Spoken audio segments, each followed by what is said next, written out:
French President Emmanuel Macron's ambition to transform his country's relationship with China isn't new. Macron's first visit to China dates to 2018, mere months after he was elected president. He then vowed to come back at least once a year to cement Franco-Chinese ties. The following year, he hosted Chinese President Xi Jinping in Paris, alongside Angela Merkel, then Germany's Chancellor, and Jean-Claude Juncker, then the President of the European Commission. Xi Jinping's 2019 visit came right after the European Commission published its new EU-China strategy, which formalized the triptych systemic rival-competitor-partner relationship, as it would come to be characterized. Even back then, Macron wanted to give Xi Jinping's visit to France a European flavor. He reiterated the same willingness when he visited China in 2023 with Ursula von der Leyen, the current president of the European Commission. Of course, the COVID-19 pandemic had occurred in the meantime, precipitating Europe's reckoning with its dependencies on China, and the subsequent weaponization of those dependencies by Beijing. Macron's visit to China last year made waves when he told reporters that Europe must resist pressure to become America's vassal, giving the impression that Europe was caught between America and China. This modus operandi is characteristic of Macron, who is adept at pushing sensitive buttons and sometimes too eager to have difficult conversations. His trip last year happened not only after COVID-19, but also while Russia, a very close partner to China, was and still is waging war against Ukraine. Before his trip, Macron asserted that he wanted to convince Xi Jinping to get Putin to back down. That was to no avail. Title 1: Xi Jinping's visit and Macron's goals. This is Xi Jinping's first trip to Europe in 5 years. Macron's charm offensive during Xi's visit to Paris, which is Xi Jinping's first stop before Serbia and Hungary, is characteristic of the French leader in that it aims to achieve at least two separate goals. One is to convince Xi Jinping to end, or decrease, his support for Putin in Russia's war against Ukraine, and notably not to provide Russia with key military material.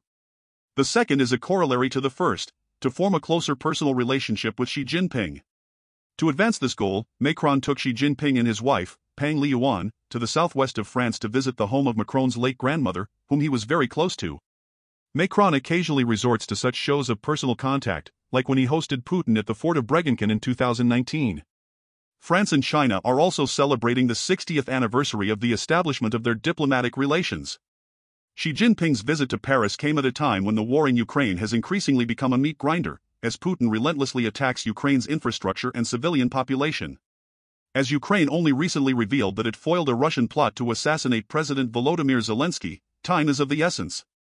Macron invited von der Leyen once again to the Xi Jinping meeting in Paris. They discussed international crises, particularly the war in Ukraine and the situation in the Middle East, as well as trade and people-to-people contacts. Other topics included common action on addressing global issues, such as climate change, protecting biodiversity, and alleviating poor countries' financial burdens.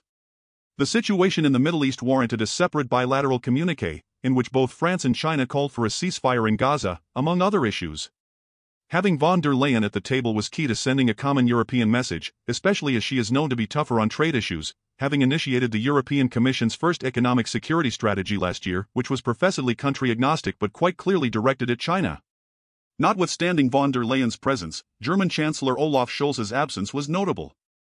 Scholz visited China twice in the past 2 years and rebuffed Macron's proposition to join him on these visits, similar to how he turned down Macron's invitation to participate in the meeting with Xi Jinping and von der Leyen in Paris this week. Macron and Scholz did, however, meet on May 2 in Paris to prepare for Xi Jinping's visit. These mixed messages seem to undermine impressions of European unity. Title 2: Deliverables and what comes next. For Xi Jinping, the visit has domestic importance, as he wants to demonstrate to the Chinese public that he is still fate in Europe. Xi Jinping also sought to encourage Macron's ambition for European strategic autonomy, an element that was already present in Macron's visit to China last year. Xi Jinping's interpretation of strategic autonomy is one where Europe turns away from the United States and moves toward other partners, particularly China. But this is not France's or Europe's interpretation. Europeans' vision of strategic autonomy intends for Europe to build greater capacity and the ability to act, from a political, economic, and security and defense standpoint, to reinforce the transatlantic link with Washington. By contrast, Xi Jinping's goal is to drive a wedge between the United States and Europe and to show that there are limits to transatlantic unity on China. For Macron, the return on investment of his charm offensive might be even lower than expected, whether on trade or foreign policy. Macron doesn't want to give up on convincing Xi Jinping to do less with Putin, but there is no indication that Xi Jinping will do so. The rest of Xi Jinping's European tour suggests no inclination to such compromise, nor any larger willingness to curtail Russia's action. Indeed, Xi Jinping has now moved from France to Serbia, where he will mark the 25th anniversary of NATO's bombing of the Chinese embassy in Belgrade.